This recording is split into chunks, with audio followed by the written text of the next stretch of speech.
अस्सलाम वालेकुम। अबरार रशीद आपकी खिदमत में एक मरतबा फिर हाजिर है। और जिस तरह के मैंने अपनी गुज़श्ता वीडियोस में बताया था कि अब कुछ ऐसे नए वीज़े जो हैं वो मुतारफ़ करवाए जा रहे हैं यूएई में, जिनका बहुत पहले जिक्र तो किया गया था।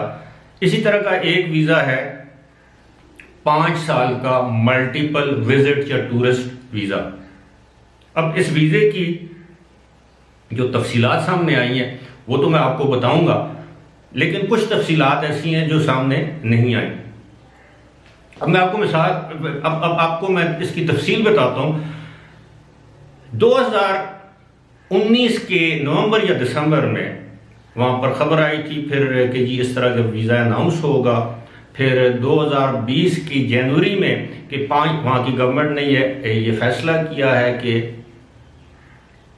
वहां की काबीना ने यह फैसला किया है कि तमाम मुल्क के शहरियों के लिए 5 साल का विजिट वीज़ा जारी किया जाएगा। अब विजिट वीज़ा, अब उसका मैं आपको बता देता हूं। अब गवर्नमेंट ने, वहां की काबीना ने विजिट वीज़ा और रिमोट वीज़ा जारी करने का फैसला कर दिया है। अभी तक ये नहीं बताया कि इसकी फीस क्या होगी, कौन लोग इसको हासिल कर सकते हैं। अलबत्ता ये ज़रूर बताया गया है कि ये तमाम नेशनैलिटीज़ यानी दुनिया के तमाम ममालिक के लिए, या दुनिया के तमाम ममालिक के लोग इसको लेने के अहल होंगे। अब फीस क्या होगी ये नहीं पता। दूसरी बात ये है कि क्या ये वो जिस तरह कागज़ पे पेपर पे वीज़ा मिलता है, ये वो वाला वीज़ा होगा, ई वीज़ा होगा, वीज़ा ऑन अराइवल होगा, या जिस तरह दीगर ममालिक के पासपोर्ट पर वीज़ा चस्पा किया जाता है जिसको हम स्टिकर कहते हैं, ये वो वाला वीज़ा होगा। अभी तक ये नहीं बताया गया। जो चीज़ें सामने आई हैं वो ये हैं कि ये वीज़ा 5 साल के लिए करामद होगा। इस वीज़े पर आप जिस दिन यूएई या दुबई के एयरपोर्ट पर लैंड करेंगे उसके बाद आप 3 महीने तक यूएई में क़याम कर सकते हैं। उसके बाद 3 महीने बाद आप इसको मजीद 3 महीने तक एक्सटेंड करवा सकते हैं, यानी इस वीज़े की तोसी करवा सकते हैं। तो मैं ये समझता हूँ ये वीज़ा उन लोगों के लिए इंतहाई कारआमद है जो लोग पाकिस्तान या इंडिया से अपने बच्चों से मिलने वहाँ पर जाते हैं, या वो बच्चे जो पाकिस्तान में पढ़ते हैं वो अपने वालिदैन से मिलने के लिए जाते हैं 1-2 महीने के लिए, या वो ख़वातीन जो अपने शोहरों से मिलने के लिए वहाँ पर जाती हैं, या कोई भी अजीज़ रिश्तेदार वहाँ पर जाता है। और साथ ही साथ उन लोगों के लिए ये वीज़ा भी कारआमद होगा जो पहले जाते थे 3 महीने के लिए, अब उनको 6 महीने मिल जाएंगे। जाहिर है जब आप वीज़े को एक्सटेंड करवाएंगे मज़ीद 90 दिन के लिए तो उसकी फ़ीस होगी। अभी तक तो इसकी फ़ीस का नहीं बताया गया कि इसकी बुनियादी फ़ीस क्या होगी, उसके बाद क्या फ़ीस होगी। अलबत्ता एक चीज़ मैं आपको बता दूं कि इस वीज़े के इजरा से उनकी ख्वाहिश ये है कि जो लोग वहाँ पर आते हैं उनको कम से कम किसी न किसी तरीके से वो कोई ना कोई उनके लिए क्वालिफिकेशन या उनके लिए अहलियत का मयार मुकर्रर कर दिया जाए कि वो लोग वहाँ पर जाएं, और उसके बाद ऐसा ना हो कि वहां पर फिर एक मर्तबा, जिसको आप कहते हैं ओवर स्टे या गैर कानूनी क़याम, के वो मुर्तकिब हों और वहां की मईशत पर एक लिहाज से बोझ बन जाए। अब इसके लिए जो मैं समझता हूं, मेरी ज़ात के हवाले से जो मैं ये समझता हूं या अखज़ कर पाया हूं, वो ये है कि वो समझते हैं कि लोगों को इतना टाइम देना चाहिए कि वो 6 महीने जाकर 3 महीने जाकर वो अपनी कोई भी जो मामलात हैं वो देख लें, या उनको अगर नौकरी मिलती है तो नौकरी कर लें। एक चीज़ मैं और आपको वाज़ेह करता चलूँ इसी वीज़े के कॉन्टेक्स्ट में कि मुस्तकबिल में आज से 1 साल बाद, 6 महीने बाद, 2 साल बाद वहाँ पर जॉब अपॉर्चुनिटीज़ क्रिएट होंगी, यानी मज़ीद नौकरियाँ मिलेंगी। लेकिन एक बात याद रखिएगा, मैं आज आपको बता रहा हूँ कि वो जो नौकरियाँ होंगी वो स्किल्ड लोगों के लिए होंगी, skilled labour. Unskilled, non skilled लोगों के लिए वो नौकरियां नहीं होंगी, यानी जो आम मजदूर है। क्यों? आपको पता है कि वहां पर हर चीज अब ऑटोमेशन की तरफ जा रही है, ऑटोमेटेड हो गई हैं चीज़ें। अब बहुत सी जगहों पर जहां पहले लोग या इंसान काम कर रहे थे, अब वहां पर मशीनें और कंप्यूटर काम कर रहे हैं।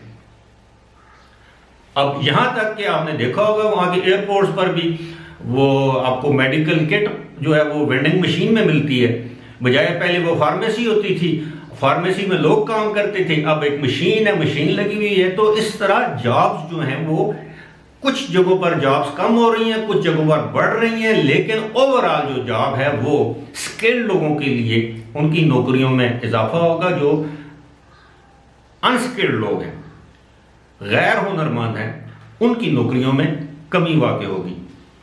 अब आते हैं कब तक इस वीज़े का इजरा शुरू हो जाएगा। तो मेरा ज़ाती ख्याल ये है कि इंशाअल्लाह रमज़ान के महीने में या ईद के बाद, जो ईद की छुट्टियां होंगी तातीलात, उसके बाद ये इसमें ऐलान कर देंगे, क्योंकि ये एक्सपेक्ट भी कर रहे हैं। वो एक पहली वीडियो में मैंने बताया था कि वहाँ पर एक अरब ममालिक की एक टूरिज़्म कॉन्फ्रेंस हो रही है 15 मई से आगे, 15 या 16 मई के बाद कोई 5-6 दिन की कॉन्फ्रेंस है। अब ये उस मौके पर ये मुमकिन है, ये हतमी तौर पर तो मैं नहीं कह सकता, न ही मेरे पास मालूमात हैं, मैं एक इम्कान ज़ाहिर कर रहा हूँ कि मुमकिन है कि इस वीज़े को वो जारी कर दें ईद के फौरी बाद, या हो सकता है रमज़ान से पहले जारी कर दें, लेकिन करेंगे इसी साल। ये दोनों वीज़े जो हैं, एक रिमोट वर्क वीज़ा और एक जो 5 ईयर्स टूरिज़्म वीज़ा, उसकी मैं वजह मैं आपको वाज़ेह कर चुका हूँ कि इस वक्त यूएई ये अच्छी तरह समझता है एज अ कंट्री और दुबई एज अ सिटी कि उनका सारा दारो मदार अब जो है वो सियाहत पर है, इन्वेस्टमेंट पर है। और बहुत से लोग ऐसे हैं जिनकी कंपनियां वहाँ पर हैं। वो अब मेरे जैसा कोई बंदा है, उसको अपनी किसी कंपनी से कोई काम पड़ गया है तो उसको साल में 4 मरतबा जाना पड़ता है, 5 मरतबा जाना पड़ता है। वैसे भी मैं साल में 4-5 मरतबा जाता हूँ, बल्कि 6 मरतबा। तो मेरे जैसे बंदे के लिए तो ये किसी नेमत से कम नहीं है वीज़ा। और पहले मुझे मुश्किलात होती थी, आज वीज़ा मिल रहा है, आज बंद हो गया है, आज वीज़ा खुल गया है, आज इसकी ये कीमत है, आज इसकी वो कीमत है। लेकिन एक मरतबा फिर मैं आपको ये बता दूं, इन सारी चीज़ों का दारो मदार है इस मूजी वबा पर। और अंग्रेजी में कहते हैं man proposes and God disposes, कि बंदा जो है वो जो मनसूबाबंदी करता है, लेकिन उसका आखिरी जो इख्तियार है वो अल्लाह ताला के पास होता है कि अल्लाह ताला ने क्या आपके लिए क्या सोच रखा है। मैं 1-2 खबरें देख रहा था, पढ़ रहा था, आप यकीन करें वो आइंदा किसी वीडियो में उनका तज़किरा करूँगा कि अब दुनिया के माहिरीन सेहत और साइंसदान इस खदशे का इज़हार कर रहे हैं कि कोरोना तो कुछ भी नहीं है, जो इसके बाद 1 या 2 वायरस आने वाले हैं वो इंतहाई मोहलिक होंगे। आज पाकिस्तान की खबर यह है इस्लामाबाद की कि इस्लामाबाद में 1 साल से 10 साल के उम्र के बच्चों में जो कोरोना वायरस के केसेस हैं वो सबसे ज़्यादा हैं। तो इन हालात में आपको पता है जो पिछला कोरोना था, पहला कोरोना था, वो बच्चों में उसका फैलाव नहीं होता, मुंतकिली नहीं होती थी।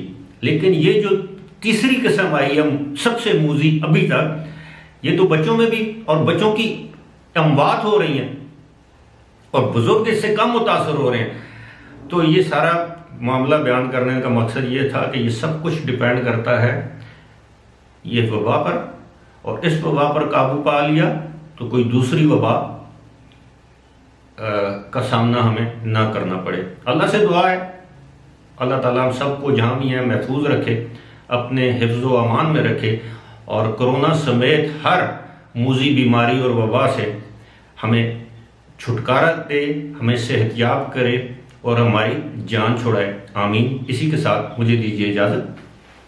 खुदा हाफ़िज़।